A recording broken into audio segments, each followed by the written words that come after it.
Those of you that have managed to make it.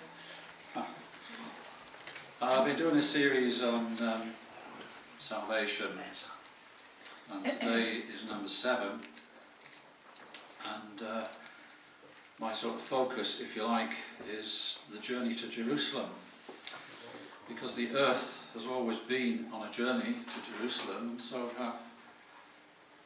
are we, the people in it. Let me explain what I mean.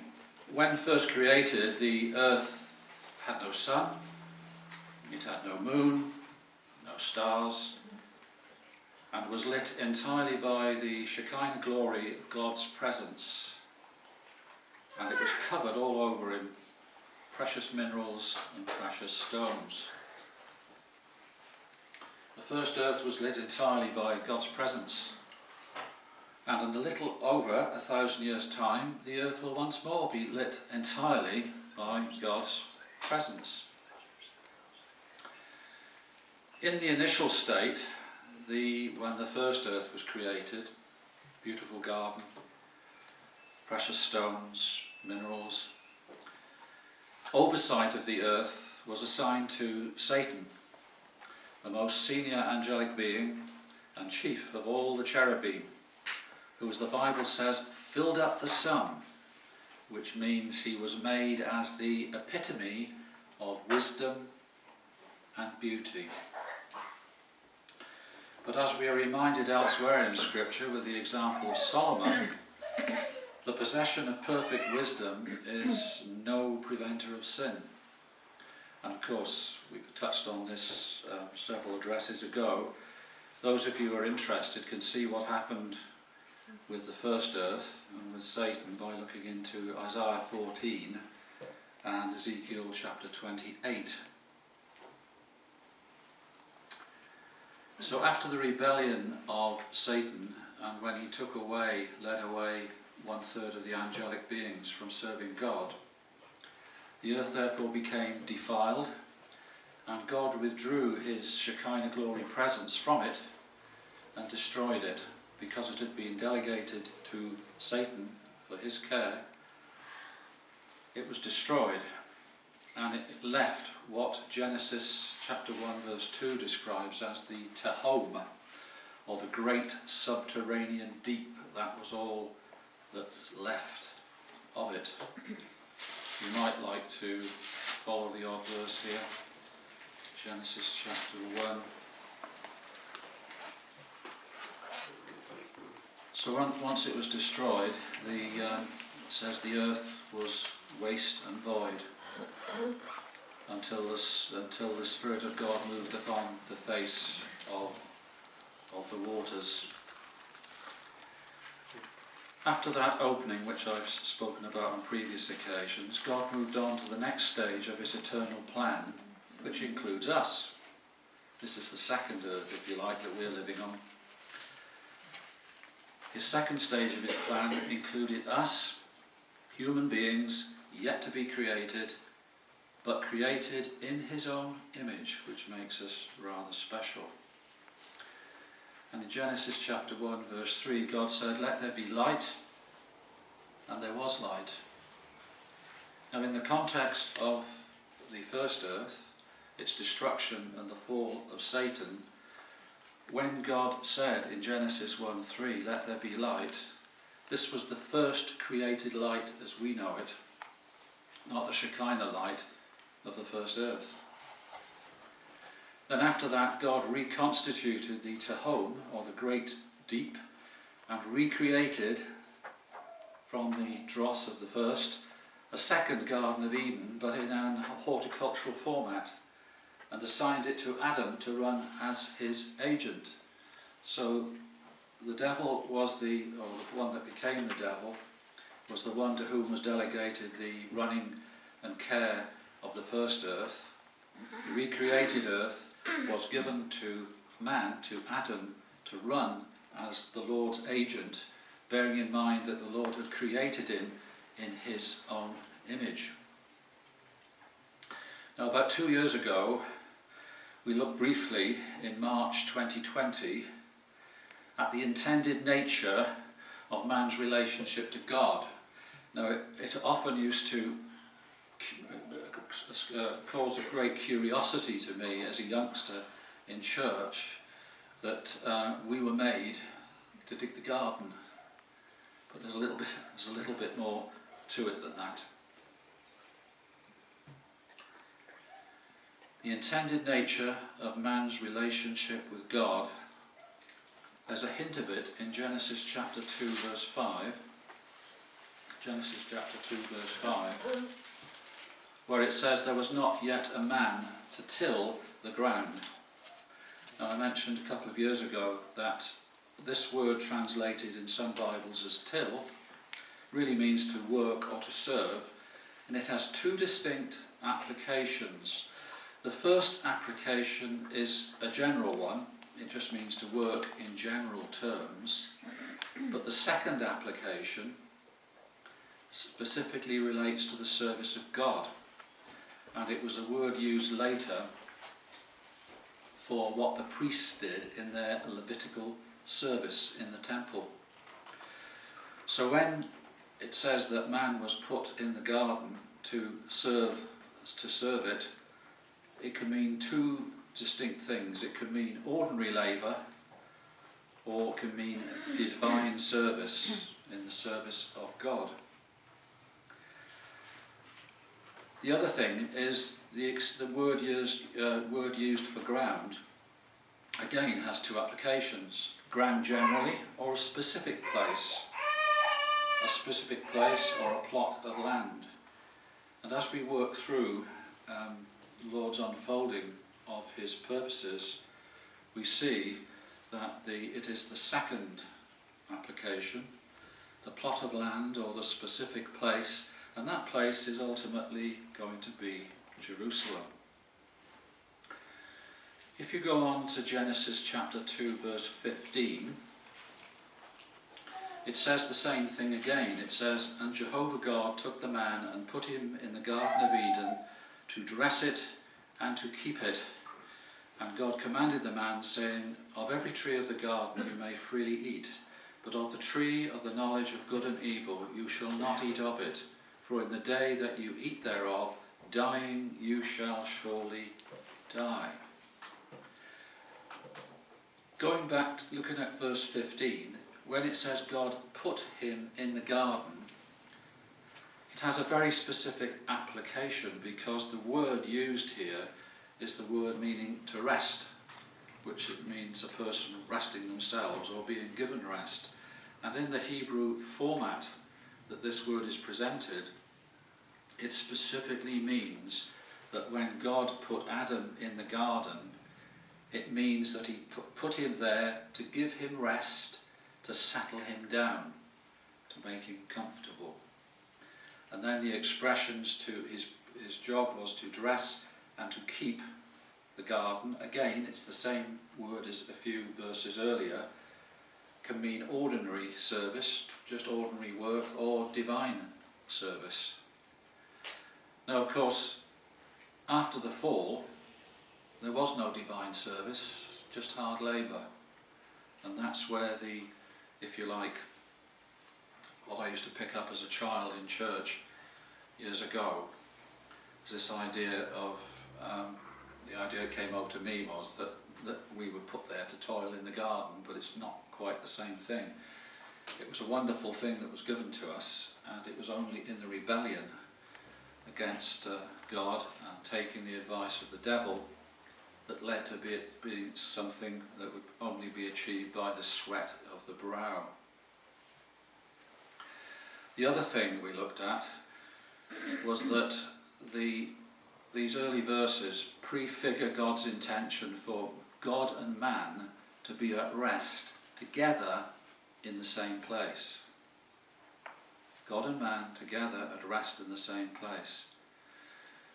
And before the fall, the first man and the first woman were clothed only in the light of God, the light which God had given them. But after the first of many interferences by Satan, and the breach of God's single rule for mankind, that perfect relationship was broken, and the light of that relationship went out. and dying, man surely began to die. So when it says that the light of that relationship went out because they looked at themselves and realised they were naked, and that covering glory of the light of God had gone. So we're on a different situation, a much lesser situation than the first creation. After Satan's rebellion, the first world was destroyed. The Lord withdrew his Shekinah glory light. The light went out. The first world was destroyed, and everything was in darkness until the creation account in Genesis chapter 1. This is somewhat different. It's on a somewhat smaller scale, and it's clear that the light that went out here was the light of relationship between God and man that he had created and woman that he had created from man. And as God spoke to the four participants of the fall, that is where he begins to unfold to us through his word how he would provide salvation for mankind. And the rest of the Bible account, if you like, is to a greater or lesser extent precisely that. So after the fall and the expulsion from the garden, unfortunately Satan carried on interfering with mankind, and mankind acted increasingly in concert with fallen angels until there were just 8 people left on the earth who were not left degraded, and I mean both physically and spiritually degraded. Not a subject you want to raise on a Sunday morning, reality of it, just so that you know.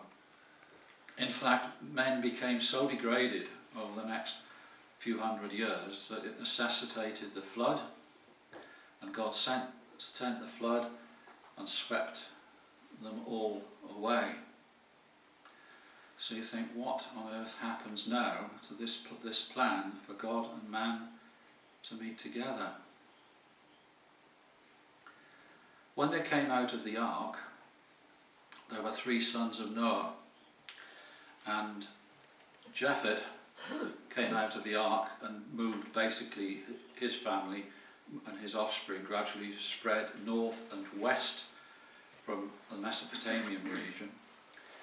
Ham, his family came out and moved southwards and then west, down the west side of the, if you like, down the west side of the Jordan Valley. And then Shem and his offspring, and I'm talking about the next couple of hundred years as their numbers increase exponentially. Shem, the Semites, came down the eastern side of Israel, what is now Israel, down the eastern side of Jordan. And so you had a situation where in Israel, if you can imagine it in your mind, you've got Hamites all down the west coast, if you like, and over onto the east of what we now recognise as Israel, you have the Semites, and mainly the people who inhabited the Mesopotamian basin of there were mainly Semitic. Okay, so when man came out of the ark, God wished the same good things that he wishes for us, and his will cannot be overcome. And so, having failed the first 2 covenants that God gave, don't eat the forbidden fruit in the garden, he then gave mankind the Noahic covenant. And the main thing of the Mosaic covenant was that, the Noahic covenant was that man was to spread out over all the earth and to overcome it. But of course, not with the joy that would have been the case had it been done in submission in the first place. But of course, far from spreading out over the earth, it was man's general contention to huddle together, and they moved down to Babylon, to what's the best way to say this? This is taking place over about 200 years after they come out of the ark, and things become progressively more and more difficult with continued interference from Satan and from the fallen angels. And it got to the stage where in the end God had to come and give the gift of tongues to forcibly cause mankind to split up and spread over the earth. Now, I haven't got time to go over it today, but if you look back to some of the previous talks that I've given, it does talk about how fast men went downhill again after the ark. And the reason in building the Tower of Babel was to get up to heaven and to depose God. And if you go into Alfred Hildesheim's account of those times, the absolute hatred of most men under the influence of demonism for God is unbelievable. So you think, well, so much for man and God living together. How on earth is that going to happen? So after God had dispersed men all over the world, from the very sort of centre of that area where most of the Semite people had suffered, he called Abraham and told him to get him out of his land. He decided to make for himself a people for himself. And one of the first signs that we see in Scripture of where this is going is in Genesis chapter 14, please. Genesis chapter 14, and reading at verse 18. And what this is a very short quotation from is the meeting of Abraham with Melchizedek at Jerusalem. It wasn't called Jerusalem then, but Jerusalem is what it's going to become. Genesis chapter 14 verse 18. And Melchizedek, king of Salem, brought forth bread and wine, and he was priest of God Most High.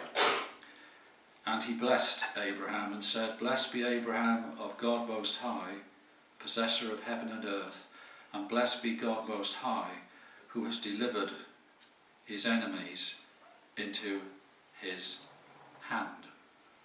The situation was that, having first been led to the place that God said he would show him, which was the land, we had a situation where Lot was taken or carried off by some invading kings, along with the kith and kin of the king of Sodom and the king of Gomorrah, and these people were carried off.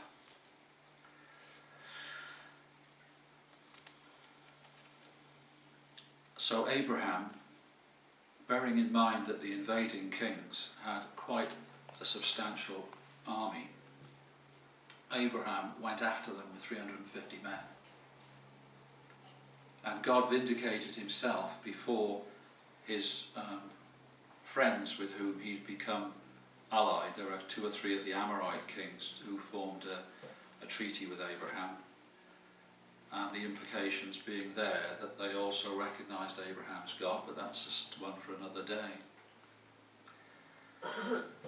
So what this explains to us is that when they came back, he recovered Lot, he recovered the families of the kings of Sodom and Gomorrah, and he came back down through the Jordan Valley, and Melchizedek came down from Jerusalem and said this incredible thing, and effectively was acknowledging that Abraham was being blessed by God. Now what this tells us is that there are other believers about during Abraham's life besides the house of Abraham. King Melchizedek was not a priest of a pagan deity like the rest of Canaan, but he was priest of God Most High. And as I said, the context was, it came following Abraham's rescue of Lot and his family and their possessions, plus the families and the possessions of the total of 5 kings of the lower Jordan Valley. The invading kings having come over from the east, whence Abraham had been called. Now the interesting thing here is that Melchizedek means king of righteousness. And it says in Psalm 110 that Jehovah has sworn and will not repent, that you are a priest forever after the order of Melchizedek. So anticipating Jesus and his role and his ministry, he's referred to as being in the order of Melchizedek. Now the important thing about Melchizedek was that he was a priest and a king. So 1, he was not worshipping a pagan deity. 2, he was priest and king of God Most High. And he was king of Salem, of the king of peace. And he brought out bread and wine. Of course, God sends forth wine to make glad the heart of man, and oil to make his face to shine, and bread that strengthens man's heart. And so what we have in that situation is Melchizedek comes out, bearing in mind you've got an awful lot of people gathered together there to see the victorious return. And Melchizedek blessed Abraham on God's behalf, showing Melchizedek's exalted position, if you like, in the way God is working. And Melchizedek recognised, firstly, that El Elyon, or God Most High, had given Abraham the victory, and that Abraham was also his servant. So Melchizedek was the last representative of Shem in the land, and is a type of Christ in that he was both priest and king. Probably I haven't given you a clear enough picture, but if you think of the valley of Shaveh, I think it is outside Jerusalem, when he comes back, Abraham's come back with the families of these 5 kings. He's come back with the family of Lot, and he's come back with the 2 or 3 Amorite chiefs with whom he had formed an alliance. And all these things happened before the face of many thousands of people who would have seen this. So this is a very powerful outward presentation of the strength of God, and the fact that God will uphold his servants. And what is actually happening is, we know that Melchizedek was the last, if you like, Semite king, last of God's people, if you like, for that time, in that place, in that what was a Jebusite city, but he wasn't a Jebusite. And we are in between the threshold of 2 dispensations, whereas, if you like, Melchizedek had been carrying the flag, carrying the torch, if you like, for another better expression. He's coming out from Jerusalem, coming down to Abraham, and publicly acknowledging that this Abraham would now be, if you like, the flag bearer and the head of the seed line of the descendants, which would lead eventually to the birth of Jesus. And later, if you follow that family line down, Christ would become the last representative of the Abrahamic order, and in doing so will unite the priesthood in Aaron and the kingship in David. So you think, this is a lot of things going on here. What happens next? So, having him been given this recognition, the Lord takes Abraham aside and tests his faith. So if you turn to Genesis chapter 22, just a couple of verses. Genesis chapter 22. We again have this focus on Jerusalem, or what will become Jerusalem. And one of the things it teaches is there is a need for having full confidence in what we believe. Not enough to believe, we need to have full confidence in it. And in Genesis 22 verse 2, he says, God said to Abraham, "Take now thy son, thine only son, whom thou love, even Isaac, and get thee unto the land of Moriah, and offer him there for a burnt offering upon one of the mountains which I will tell thee." The Lord is always telling his servants to go to places that he will show them. In this particular case, it's a mountain. Now, if you look up your Strongs and you look up Moriah, you will see that it is the mount on the eastern edge of Jerusalem upon which Solomon would build the temple. So we know what happened. Abraham passed the test. Just go to verse 12 in chapter 22. So when Abraham had shown that he was prepared to trust God, he said, "Lay not thy hand upon the lad, neither do thou anything unto him. For now I know that you fear God, seeing that you have not withheld your son, your only son, from me." And Abraham lifted up his eyes and looked, and behold, a ram caught in the thicket by his horns. And Abraham went and took the ram, and offered him up for a burnt offering in the stead of his son. And Abraham called the name of the place Jehovah Jireh. Jehovah Jireh. As it is said to this day, in the mount of Jehovah it shall be provided. Now again, you don't have to investigate the words used here more than a minute or two to get the drift of what's going on here. This is in the Niphal form, and when it says Abraham called the place of that place Jehovah Jireh, the Lord has provided, and it goes on and says, "And it is said to this day in the mount of Jehovah," and literally what it says is, "He shall present himself." So Abraham is thanking God for providing an alternative sacrifice, so that he didn't, having passed his test with Isaac. And what the words that say literally is that at the appropriate time he will appear. And this is, of course, is talking about Calvary. It's talking about the Lord's future appearances in the temple, on Mount Moriah, Calvary, and even beyond that, the millennial kingdom. So I see in that verse 14 a very clear reference to the fact that it is God himself who will appear to provide the ultimate form of sacrifice.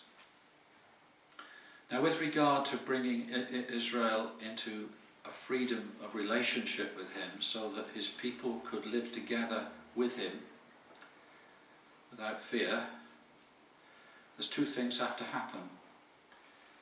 First of all, Israel would have to be released from the outward domination of principalities and powers. And so what will happen in Israel's history is you'll see the tussle between Moses and Pharaoh, who had the symbol of the serpent on his brow. And of course, on those 10 tests, 10 demonstrations of God's power, we saw the systematic defeat of the entire Egyptian pantheon. So before God brought his people out of Egypt, these 10 public tests, if you like, or these things were carried out, these plagues came. And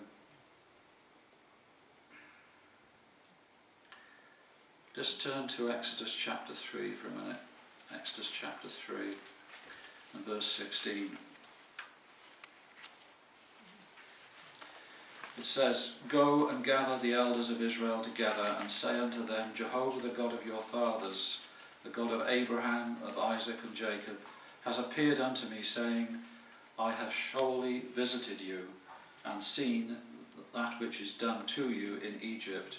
And I have said, I will bring you up out of the affliction of Egypt into the land of the Canaanite, the Hittite, the Amorite, the Perizzite, the Hivite, and the Jebusite," that's the people living in what would become Jerusalem, "unto a land flowing with milk and honey."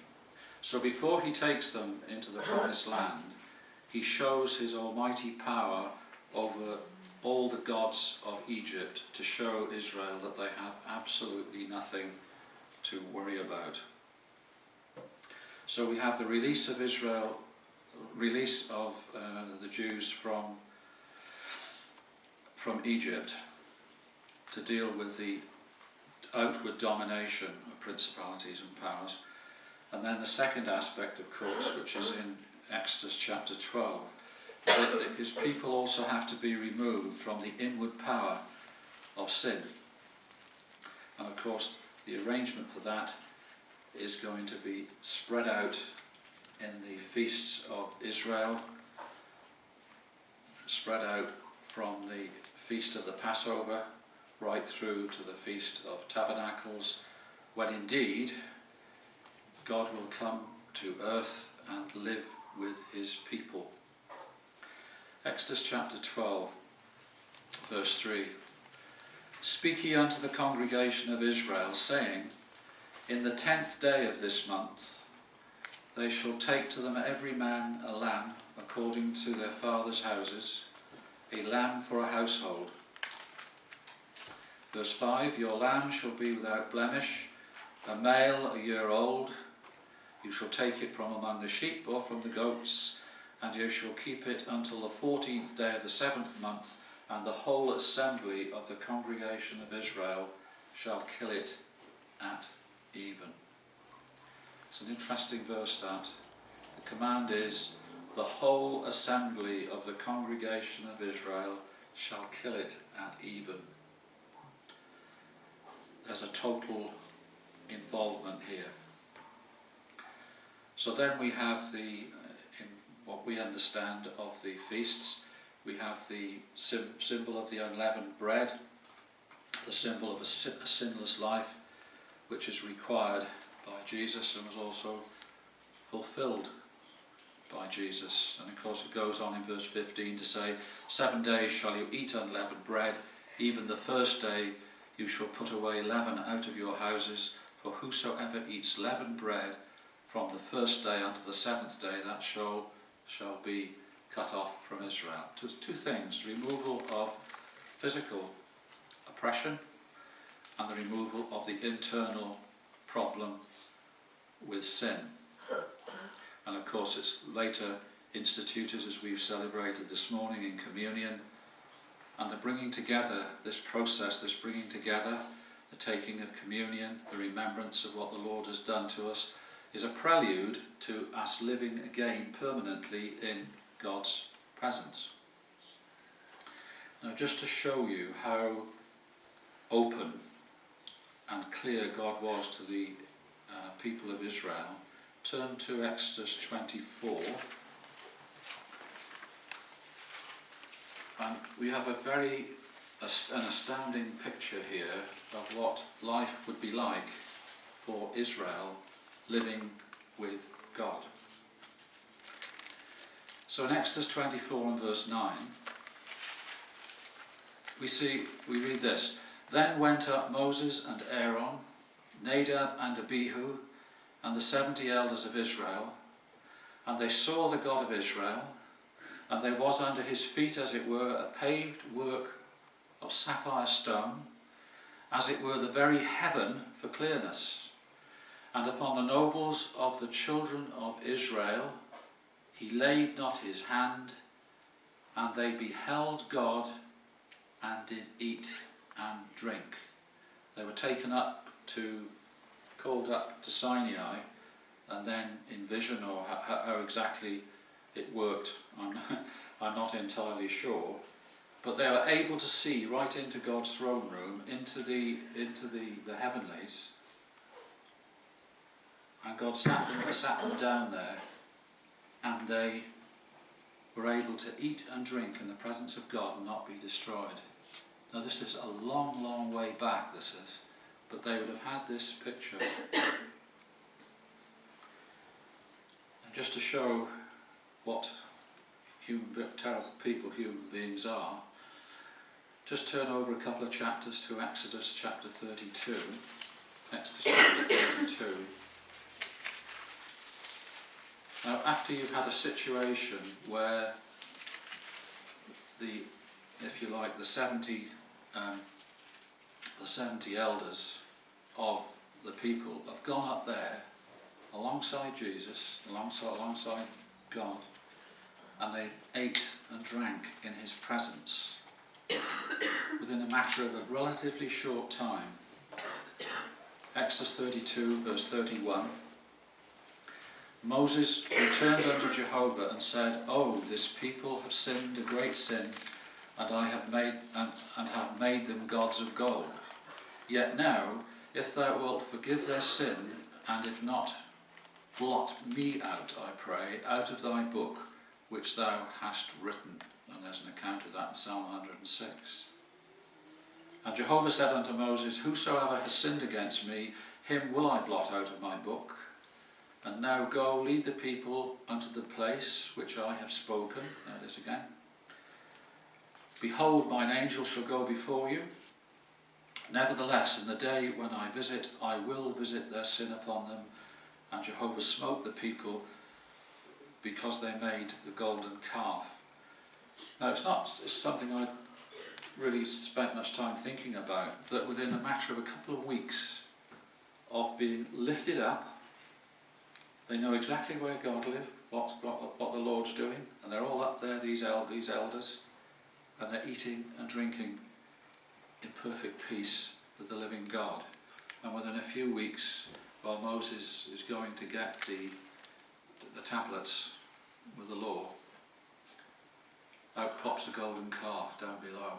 It just makes you think, my goodness.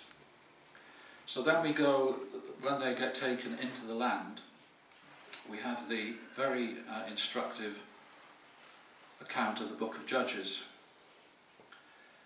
And the people of Israel go through cycles of apostasy and deliverance. And again, if you go to the book of Judges chapter 1, Judges chapter 1 verse 8, just one quick reference. "And the children of Judah fought against Jerusalem, and took it, and smote it with the edge of the sword, and set the city on fire." So as early as the beginning of the book of Judges, we see that Jerusalem was taken and burned, but there was no strength there, and the Jebusites were not expelled from the land. Why was this? Turn to Judges chapter 3. Judges chapter 3. I'm going to read the first couple of verses from Judges chapter 3. I'm going to use the NIV translation because it's a somewhat more fluent. "These are the nations the Lord left to test all those Israelites who had not experienced any of the wars in Canaan." These are the nations the Lord left to test all those Israelites who had not experienced any of the wars in Canaan. He did this only to teach warfare to the descendants of the Israelites who had not had previous battle experience. The 5 rulers of the Philistines, all the Canaanites, the Sidonians and the Hivites living in the Lebanon mountains, from Mount Baal Hermon to Lebo Hamath, they were left to test the Israelites to see whether they would obey the Lord's commands which he had given his forefathers through Moses. So we're told quite categorically here that although they were shown that it was possible to overcome overcome these local tribes and kings, and they could have overcome and kept Jerusalem. They didn't, because they were being subjected to these tests. And the reason that they didn't maintain their control over these conquests is given in verses 5 and 6. The Israelites lived among the Canaanites, the Hittites, the Amorites, the Perizzites, the Hivites and the Jebusites. They took their daughters in marriage and gave their own daughters to their sons and served their gods. So what we've got here is a classic situation where God has left some of the Canaanite groups there, left them there to test Israel to see what they will do. And of course what Israel did, because after Joshua took them in, within a couple of generations they abandoned God for other gods and did not give him, the God of heaven, exclusive allegiance. Now the point when Israel were taken into their land is that their success in running it and keeping it was based upon keeping the Mosaic covenant. And think of it just as the objective standard of that time to measure the level of obedience which deserved the justice of God. If you're looking for a parallel in our time, it's the New Testament law of Christ. If we want to do well for the Lord and we wish to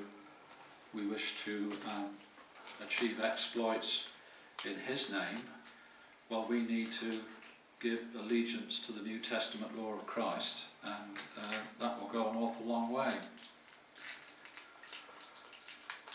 This expression, the descendants of the Israelites who had not had previous battle experience, those who were successful under Joshua in the first couple of generations when Joshua took them into the land, and then there were battles going on as they gradually took more and more territory. When it got to the third generation, they had forgotten the basis for victory, and they needed to be taught how to gain victory in God only by obedience. And this thing in verse 2 about learning the art of war successfully, when Israel were being taught the art of war, Israel would have at the same time to keep the commandments of God in order for the victories to come. Learning the power to defeat foes, that is solely through the might of God, available only when Israel was obedient and not winning in their own strength, but in the strength of God. And we think, wow. Think about what happened though when Joshua went into the land, and they went up and they took Jericho, and then they sent 3,000 men to take down Ai and got a hammering, because Achan had taken some of the devoted things. And so they were unable to take Ai. But the moment Joshua dealt with that problem and the sin was removed from the camp, only one man and his family sinned, and the whole thing came down. Okay? There's an analogy here, a loose analogy here for the church. Now the interesting thing is when people go out and fight in God's name and are totally signed up and in full submission to him, everything is possible. I don't suppose many of you have read the account of Cromwell, Oliver Cromwell's time. There's a lovely short booklet by a person called Daubigny, who wrote an account of Cromwell's battles with his army of his yeomanry as they went round the country fighting their battles. And it is a known fact from historians of that time that the Pope was terrified. He lived in a state of terror for 4 or 5 years because he knew if this man crossed the channel, the papacy was finished. The enemy sees these things, you see. And there was a possibility that that could have happened. But it didn't turn out that way because it probably wasn't in God's overall programme. But the papacy saw what was going on, saw what the people of God could do when they were 100% signed up, and they were terrified because they knew they were beaten. In the same way as the nations within the Canaanite nations within the land had heard and seen what the Lord had done for his people, and they were terrified of them as well. So as long as the people of Israel followed their God and were faithful to him, you couldn't possibly overcome them. Now, what does the failure of Israel teach at this stage? Because you had a situation where miraculous things were happening, tremendous things were happening, but what it shows us is that seeing miracles is no guarantee against apostasy, because the people saw miracles and apostatized anyway. And one of the key points I want, because we're coming up to sort of the final stages in God's programme now, spiritual and theological apostasy is a very subtle process. And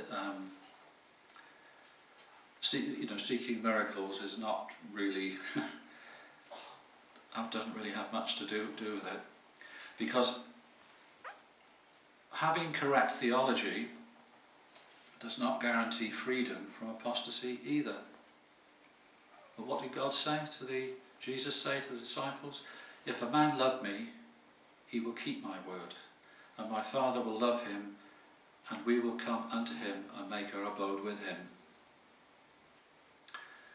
So there's a little look into what happened at that time of the settlement of the land. Another next reference I want to look at, we're nearly finished, is 2 Chronicles chapter 3. And this is just moving to Solomon's temple at Jerusalem, and it's being filled with the Shekinah glory. 2 Chronicles chapter 3 verse 1. Then Solomon began to build the house of Jehovah at Jerusalem on Mount Moriah, where Jehovah appeared unto David his father, which he made ready in the place that David had appointed, in the threshold of Ornan the Jebusite. So again, we have another reference here to Mount Moriah, and it's only used twice, and we've already heard the first one. This is the mount on the eastern edge of Jerusalem on which Solomon built the temple. And so that is where the temple was built. That was where, when this temple was commissioned, the glory, Shekinah glory, came and inhabited it. So having arrived in the tabernacle in Exodus 40, the Shekinah presence of God left because of the abominations that were being carried on in the temple compound. We're now coming up to the time of Ezekiel. We have things called the image of jealousy, the gods of Egypt, the worship of the sun, the worship of Tammuz, and we have that graphic picture spread over Ezekiel chapters 10 and 11, showing the departure of the Shekinah glory over a 3.5-year period and in 4 stages, as recorded in those 2 chapters of Ezekiel, chapters 10 and 11, which carry a fascinating picture in those 2 chapters, if you've ever stopped to look at it. It's a fascinating picture of the cherubim, who are at the same time both God's throne and also his royal chariot. When the Shekinah glory is leaving, it talks about the Lord comes out from the temple, and and gets onto his chariot. He's taken out to the wall of the wall of the city. Okay. Only about 5% of those Jews that went into exile returned for the dedication of the new temple by Ezra, which was done on the 21st day of the 7th month, which is of course the final day of Tabernacles, of God with us, and we have that to look forward to. And a lot of people that had seen the earlier temple before the departure of the glory said some of the older men cried at the lack of the glory of this new tiny temple. But there was a promise in the prophet Haggai, chapter 2 verse 9, where God said that the latter glory, having said, I can see you chaps are looking at it, and some of you are heartbroken that this is such an ineffectual little temple. But he said, the latter glory of this house will be greater than the former glory, says Jehovah of hosts, and in its place I will give peace. And there were some minor differences between that temple and the one before. And of course, one of the major things was the absence of the Ark of the Covenant in the Holy of Holies, which was replaced simply with a foundation stone, the stone of Israel. So what was missing from this temple when they came back from Babylon was the presence of the Shekinah. But the latter glory, of course, refers to the current absence of the Shekinah glory. The future temple will receive the Shekinah glory, that is the one Jesus went to, in a way to supersede that of even the Solomonic temple. And in this place, he says, I will give peace. So the Lord is promising them at that time that he will come and he will give peace in that place.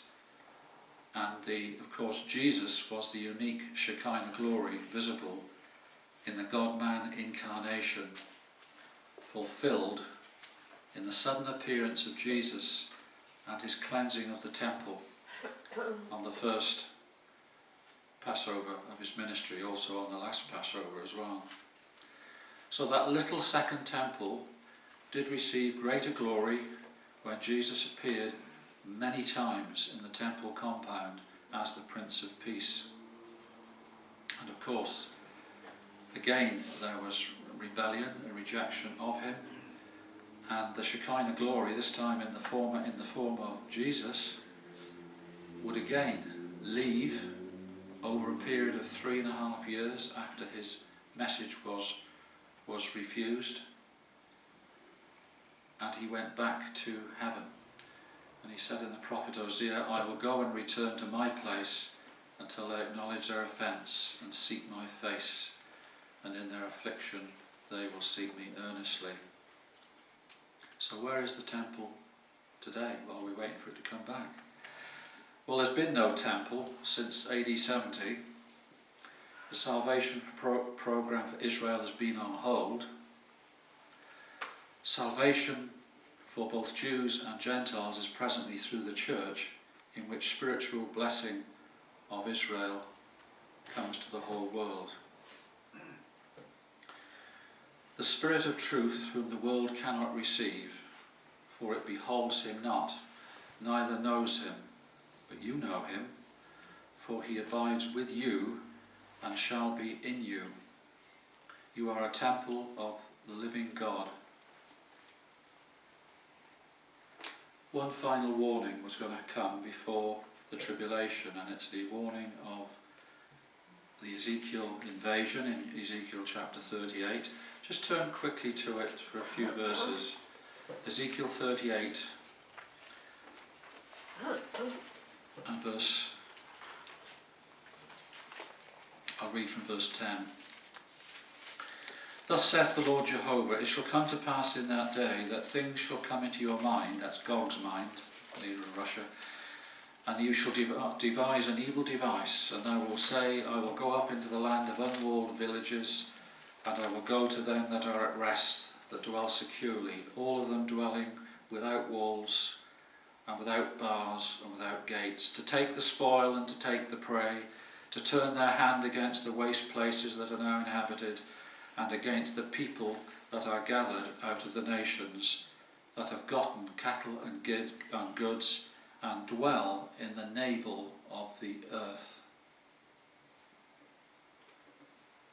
Don't suppose many of you picked that up. Okay, so this is what we've got to look forward to next, is the invasion, the Russian-led invasion of Israel, which will come down to take advantage of the people that dwell in the navel of the earth. And so as we finish today, our focus is on the imminent fulfillment of the autumn feasts of Israel. And these few little lessons that we have from these occasions is, if anything positive happens in the lives of God's people, it is solely because of grace. If God is on our side, then he will bless to us a part in his work. But as for Israel then, for us now, the greatest obstacles to the work of God, very simple really. Firstly, simply a lack of faith, and secondly, disobedience. These are the only two things that can get in our way. So sanctification is the process by which we are gradually being brought into relationship with the Lord. And the imminent outcome is a brand new heaven and a brand new earth, lit entirely by the Shekinah glory of God's presence, and we shall live with him forever. Amen. Heavenly Father, I just pray that in your mercy that you will bless to us all the